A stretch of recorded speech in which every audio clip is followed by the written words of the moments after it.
Raquel with Brooklyn Rooftops here with Maffew Ragazino. How you doing? What's up, world? Thank y'all for coming out too.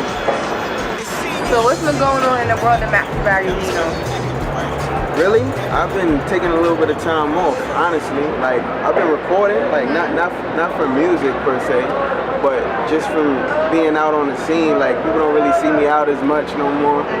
I haven't really been putting out a lot of music, just revamping a whole lot of shit. I got a lot of material and some projects that I plan on releasing like at the end of the year. Right. But for now, I just been on the low, man, in the trenches working. When can we expect your next project? I wanted to do some quick strike shit, so I'll be kind of setting myself up for failure if I don't execute that the way that I wanted to. I want to keep it on the low, but soon though, before the end of the year. Okay, so like fall, like late fall or early winter. Soon. Soon. Very soon. All right. So now, within the next 45 days, 45 or 60 days. Okay. From now. Okay. So where do you fit in this current music scene? I don't. Honestly, I do what I do. Like, I don't think I fit in.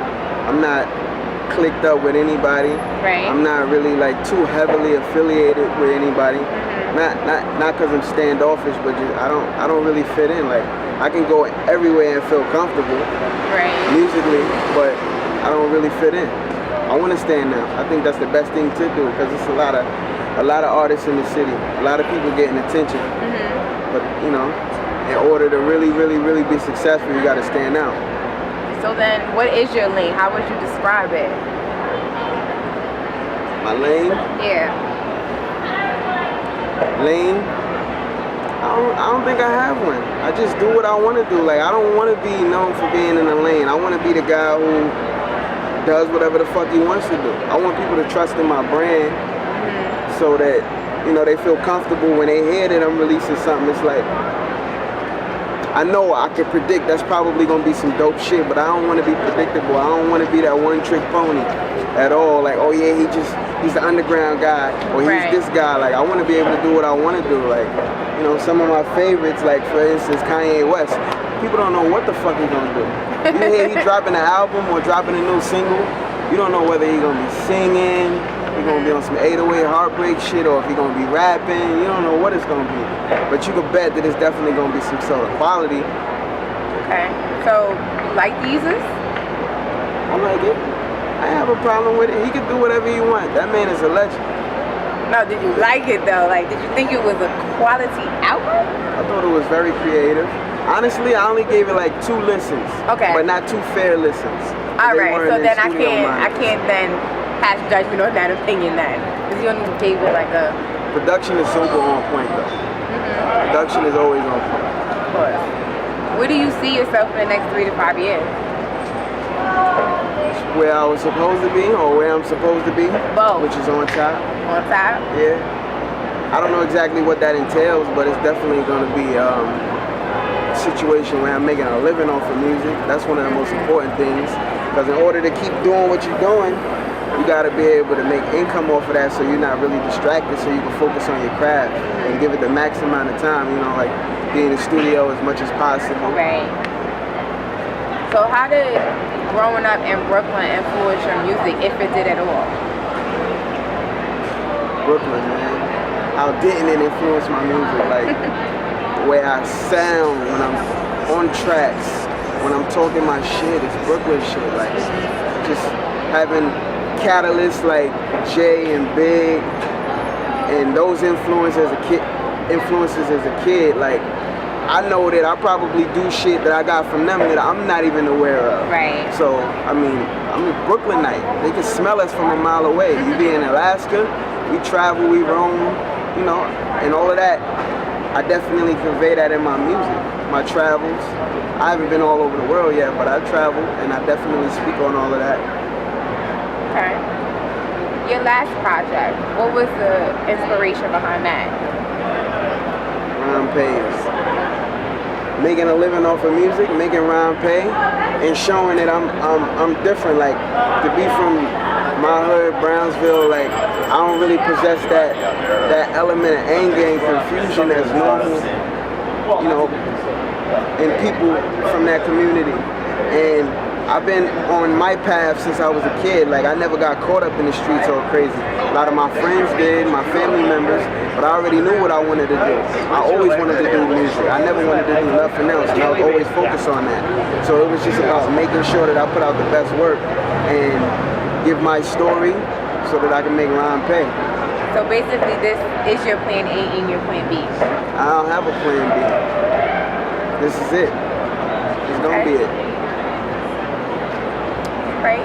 So as far as right now, you know, music is all, especially up here, you hear a lot of New York rappers rapping on trap beats and trying to emulate the flow of other rappers from different regions. How does that make you feel? I don't feel any type of way. I mean, does it, I know you say you do what you do, but for some people that's kind of like, not necessarily like I have to do the same thing, but maybe that's what I need to do to get put on, or I need to...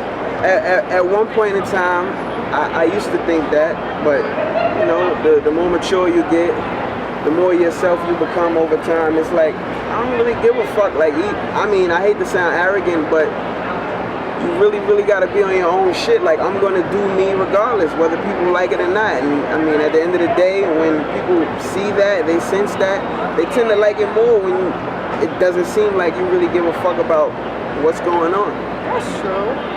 Now, I really don't. Like, if you listen to my catalog, you'll hear, like, I got a record with That's Racist that I did with Harry Fraud called Jackson Pollock. That shit is like, it's got like a college dorm type feel, like co-ed party, frats and sororities, that type of swag. And then you listen to like a D-Steps on the L Train, and that's on some, I guess you could say, like real New York shit, like kind of purist New York hip hop. I got a story in my rhymes, and those are two different worlds. Like, that's night and day, and they have nothing to do with each other, and I'm comfortable in both of those worlds. Like what you were saying about fitting in, like I don't fit in, like I don't have a lane of just one type of shit that I do. Like, I do whatever I want to do. So if I wake up tomorrow and I feel like writing a rap love ballad, talking about rap, I might not be singing, but you know, getting on some straight love shit, I'll do it. And I'll do it with the utmost confidence, because I don't care. I don't give a shit. Who or what inspires you? A little bit of everything, you know, life. Some of my peers, their successes and their shortcomings. You know, just learning experiences, traveling. A lot of the artists that I idolized as a kid, like the Biggs, the Jay Nas, and Coogee Raps, and Big Daddy Kane's, those guys. Like, everything inspires me. You have to take from everything. Even this interview, like, you know, it might spark a conversation that happens after the cameras, and you might send me home to go write a song or an album. Like, I try to just pull from everything as much as possible. Okay. If you could work with any producer, who would it be? Dead or alive? Dead or alive. I don't know how deep he is into production right now, but probably Ye. Just off the top of my head, random, Ye right now. Right. Anything else we should know about Maffew?